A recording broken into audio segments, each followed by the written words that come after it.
I know a few good stories. They take place in a corner of America that might seem familiar, yet still manages to surprise. The settings are spectacular, the characters compelling, the action exciting, the plot lines unpredictable. I'm Tom Richardson. Join me as I explore New England's great outdoors, from Candlewood Lake, Connecticut to Caribou, Maine, from the beaches of Cape Cod to the peaks of New Hampshire's White Mountains. The stories are waiting. Let's live them on Explore New England.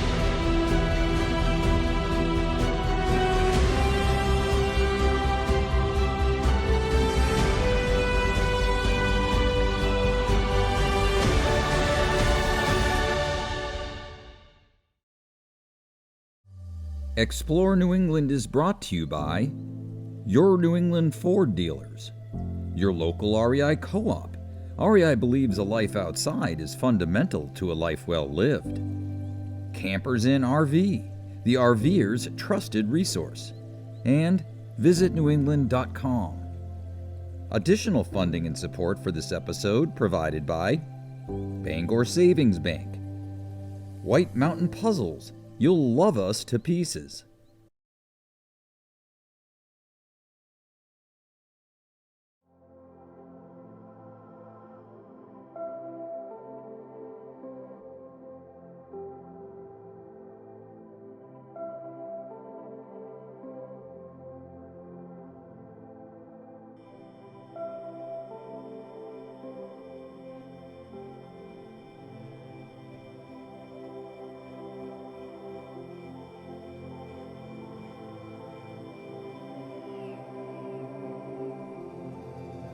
In recent years, backcountry skiing has gained a lot of interest in New England, especially among those who seek to combine winter hiking and exercise with the opportunity to carve their own trails through fresh powder. It takes a bit more effort than riding a chairlift, but then again, that's the case with most things worth doing in life. For those who want to learn the basics of backcountry skiing, the REI Co-op store in North Conway, New Hampshire, on the doorstep of the White Mountains National Forest, is a good place to start. The co-op's trained instructors, such as Sarah Samatis, will walk you through the techniques and set you up with all the gear you'll need to get started.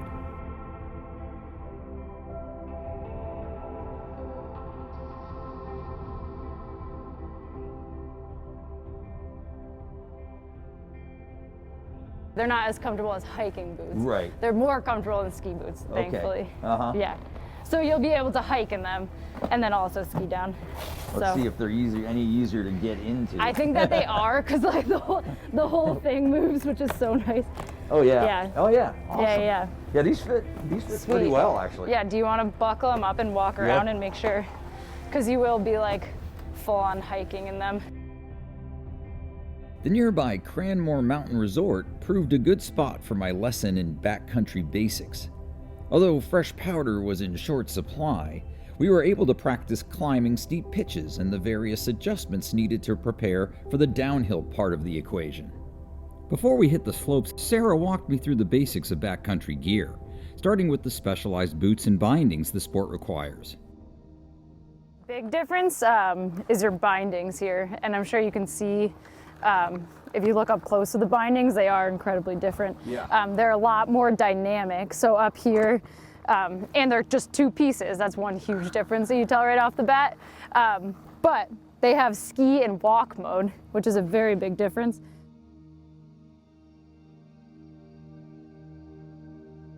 When you're stepping into your ski, this front part is locking onto your boot. So right now, I can flip this up for my walk mode, and I can just walk with my boots like this.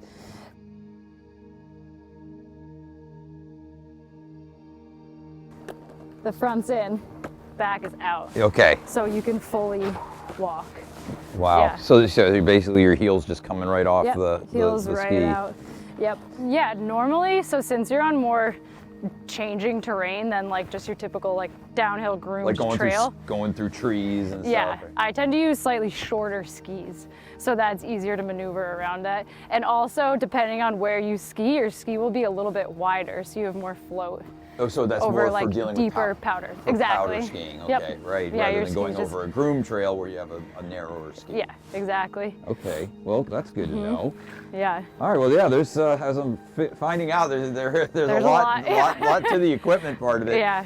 Yeah, there definitely is. And so the backpacks, that's key because you obviously want to put your Definitely. helmet in the back. Yep. And extra some layers in the back. some water. Yep. That exactly. kind of thing. So you want to be self-sufficient. Yes, Basically. definitely.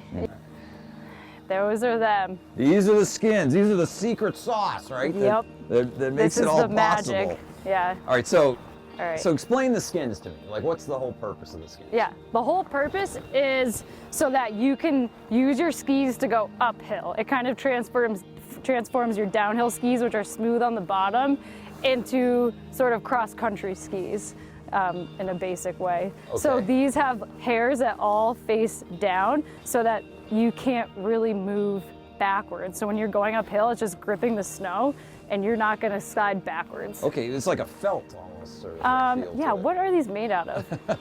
Is it just not? I mean, they used to use like primitive times was animal skins. Oh, That's really? That's where the name came from. It was actually Oh, made it out was of actually skin. an animal skin. Yeah. No kidding. Skins out of the bag. I'm gonna take this is called the skin saver, and that just covers the adhesive See, parts. I would have put that on my ski. So now, and it would have just fallen off, so it would have worked. But now this is super sticky. If you want to touch it, your glove's gonna like. Do you have to recoat to it it. with stuff from time to time? I don't does think it- people does it- recoat it. You just get new ones. New ones, oh. Yeah. Oh, A lot of times, that's why it's really important to take care of them. You'll put them over the top of your skis, and then you line them up with the edges, so that in the event you're like rolling terrain, you can still use the edge of your ski. All the way down, put them on, and then these hook over the top of your ski like that. So they're very securely on. All right, Sarah, we got our skis on, we got the skins on, we got the We're ready. poles set just perfectly. Let's go try out the Yeah. the skins. Let's try it out. All right, Let's just here walk we up go. this hill here. Oh wow, yeah, it's just Yeah. like walking And if on you, a really long pair of snowshoes. I know exactly. I got into skiing as a teenager in my local Mohawk mountain in Connecticut, and my brother taught me. I fell out of it for a few years, but when I moved back to New Hampshire, I got into it, and it's just nice to have something to do in the winter, because winters are long here. Okay, Sarah, so that was a workout. You weren't kidding. So we made it up to this far up Yep. the mountain, and yeah, it's you got to be in pretty good shape to handle it. Yeah, And, yeah, you definitely and do. the layering definitely helps. So we got we made it here. We got the skins off our skis. Yep. We're now in ski mode. We're ready to rock. We're ready to rock, and so. I mean, is this typically what you do when when you take somebody out on an REI course? Definitely. Yeah, we always start intro on a mountain because this is where the conditions are a little more stable and you can get used to the gear, and these are new skis. So I think it's safer to try them out where it's safer to ski. And at mountains, you have ski patrol. There's a backup, and you're in the backcountry, there's no ski patrol. That's right. Yeah. Controlled environment. Yeah, exactly. I like that idea. Yeah. Okay, so we'll put the backpacks on. Yep. And ski We'll down ski to down. an area where we can get into the woods. Yeah. And do some glades. That right? sounds great. Do some real fun. All right. Woo.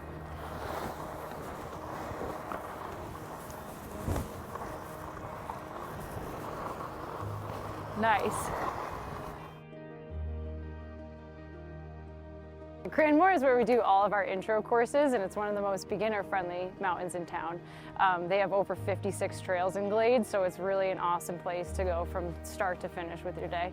As one of our REI experiences, we have an intro backcountry course, and for that entails is getting all your gear from the store and basically people who will show you how to use it.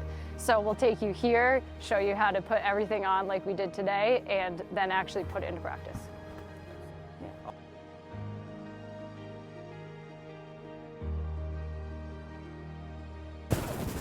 All right, So now that it's getting a little steeper, Yeah. it's good to put your risers on. Okay, so how do you you have do your that? 2 riser settings. I'm just gonna put the smallest one on. And you can use, yep, you got it. So the risers are just keeping your feet more level, so you're not using as much of your calf energy going uphill. So when it gets steeper, it just makes it a little bit easier for you to do it. Cool. Yeah. If you want to take a more advanced class, you can request a private guide from REI and they can take you to more advanced trails. My go-to day-to-day is skinning up once and then I'll take lifts. So if I'm going to spend a day skiing, it is hard work, so you can't really do it all day. So I like to do one, if I'm at a resort, go up skinning once and then take the lifts for the rest of the day. I think North Conway is so special because it has something all the time. If it's a rainy day in the summer, there's always paddling. If it's a sunny day, there's always hiking or biking or climbing. And then shoulder seasons, there's still such a wide range of activities you can do in the winter. We have all of this and cross-country skiing, and it's just, there's always something to do. Yeah, you never run out of activities.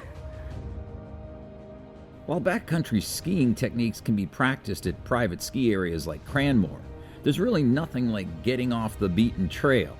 And there are several places in the White Mountains where you can do just that. And I was headed to one next.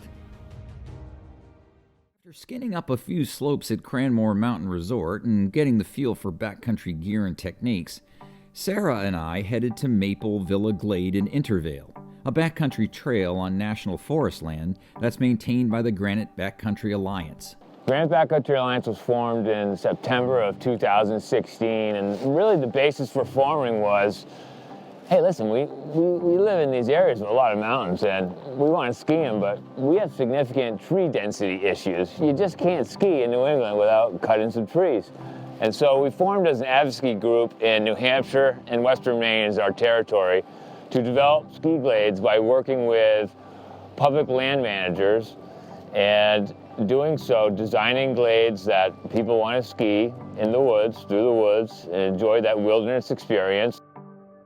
The Maple Villa Glade Trail was originally cut by the Civilian Conservation Corps in the 1930s, before chairlifts were a thing, and the only way to alpine ski was to first hike uphill. As ski areas serviced by lifts and lodges proliferated in the 50s, Maple Villa Glade was reclaimed by the forest and all but forgotten by skiers. Then, several years ago, research done by members of the GBA turned up old maps showing the original trails, and the group worked with the Forest Service to reclaim Maple Villa Glade for backcountry use. Naturally, keeping these backcountry trails free of limbs, blowdowns, and washouts requires a lot of hands-on work, and we encountered some of that on our ascent of the trail. You know, I would say that one of the most important things for a newcomer to backcountry skiing, which is not necessarily a newcomer to skiing, right? Because you have to be able to ski to backcountry ski. So you could have an expert alpine skier move into the backcountry and make a lot of mistakes without doing proper research. So what I would suggest is, you know, trying to uphill at a resort in a controlled environment, understand the equipment first. That's really important. Backcountry skiing is not without its dangers, of course.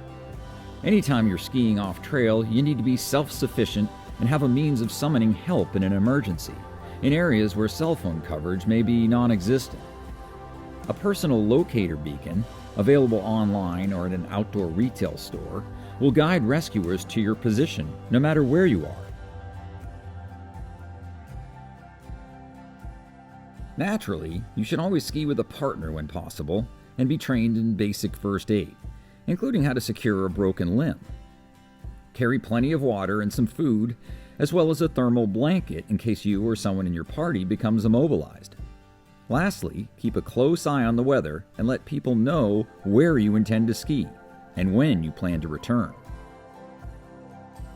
Avalanches can also pose a danger in some areas, and REI will rent you a so-called AVI kit, complete with rescue beacon and snow probe.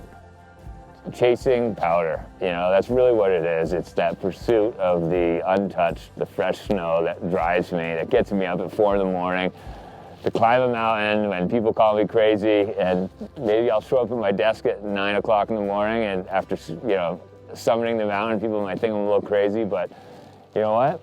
We got one life to live, and that's an important part of doing it. It's, you know, seize the day, and that's you know, the mantra that I have, and it makes for a more productive and meaningful way to live.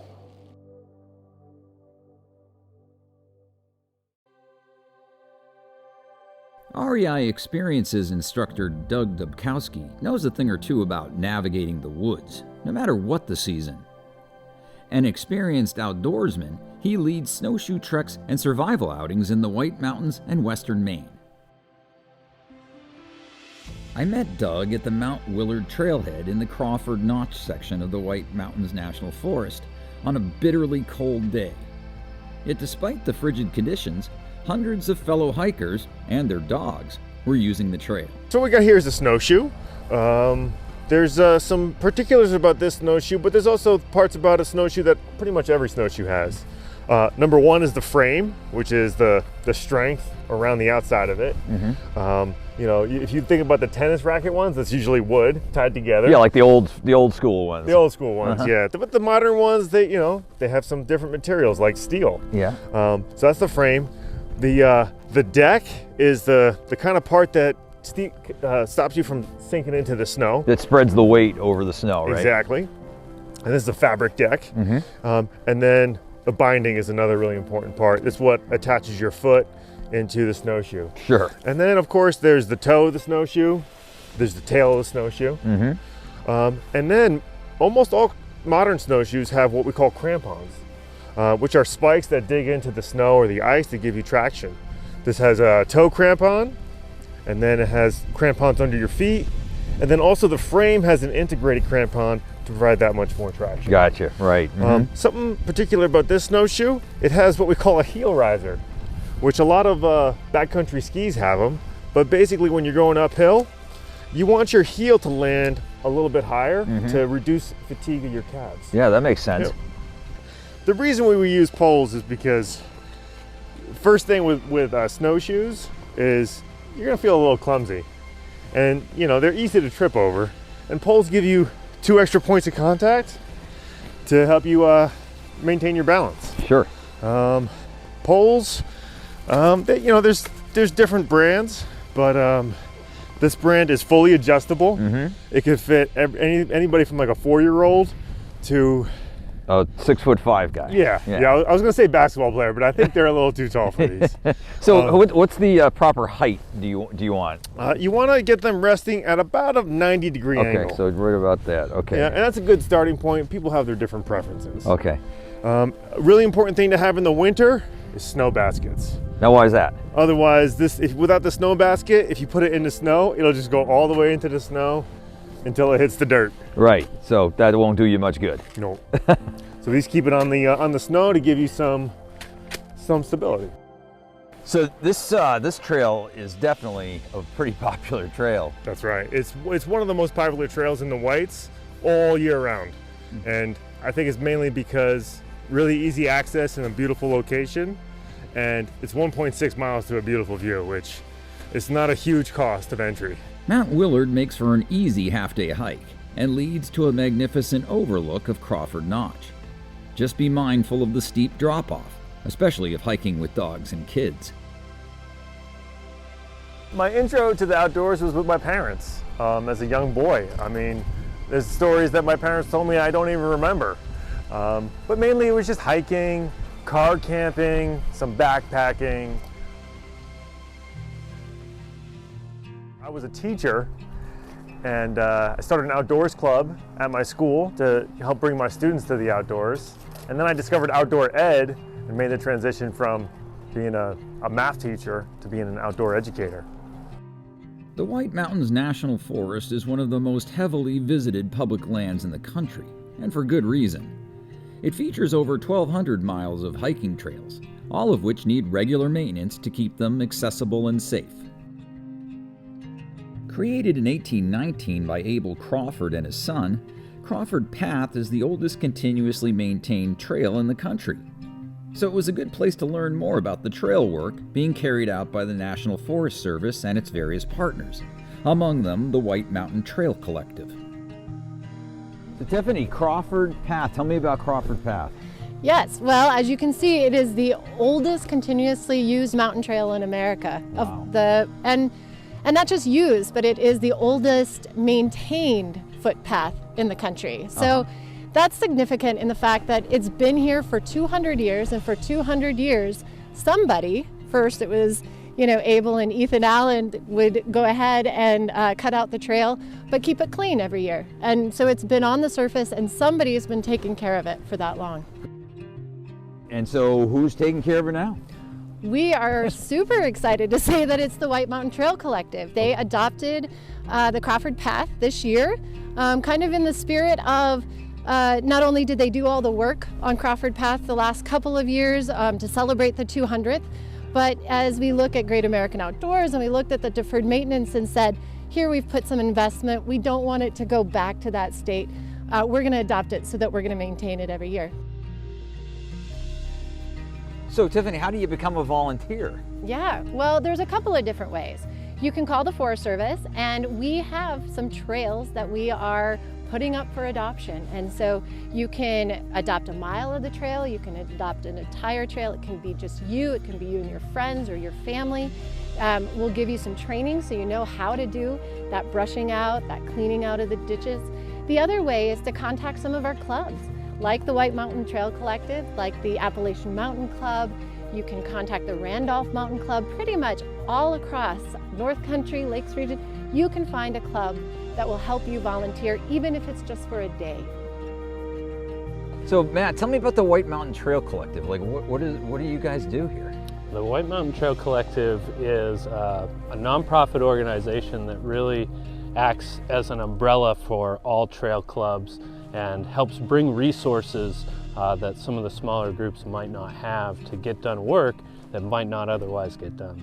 So you work obviously hand in glove with the Forest Service, right? Yeah, it's a crucial partnership really, and the resources that the National Forest can provide along with the Trail Collective really is bringing in new energy and accomplishing goals that we have known exist for a long time. Mm-hmm. Volunteers is a key piece of what keeps trails in good condition in the White Mountains. And then we have organizations like the Forest Service and the Trail Collective, and then professional trail builders like myself. And all of that really happens, and our goal here is that we're putting work into this trail, and you don't actually recognize the trail, but you're able to look up and enjoy being in nature. Right, so you balance that, you factor that into your work as well, 100%, right? 100%, sustainability and experience. Mm-hmm.